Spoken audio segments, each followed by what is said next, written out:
Svarchik nomeradingdan butun O'zbekistonga vizit. Butilkani svarka qilganlar bormi? Qaranglar. Buni hozir qo'yamiz, ustiga narsa qo'yamiz. Agar shu narsani qaytara olsangiz, gap yo'q deyapman. Tomosha qiling.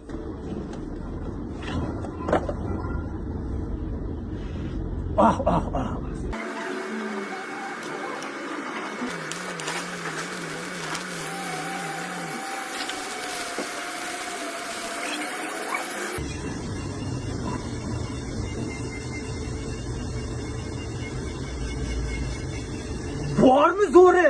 Akara, to'g'ri, bunaqa narsani hamma qilgan. Butilkani svarka qilgan. Lekin butilkani ustiga narsa qo'yib ko'rganlar bormi? Xuddi shunaqa qilib. Ko'tarmaydi bu, bilasizlar? Lekin mana buning uchun nomerading bo'lish kerak. Albatta sifatli elektrod bo'lish kerak. Bo'lmasam qilgan chokinglar ham chiroyli chiqmaydi, sifatli chiqmaydi. O'shaning uchun men bu narsani sifatli elektrodda qildim. Shuning uchun ushadi, xolos.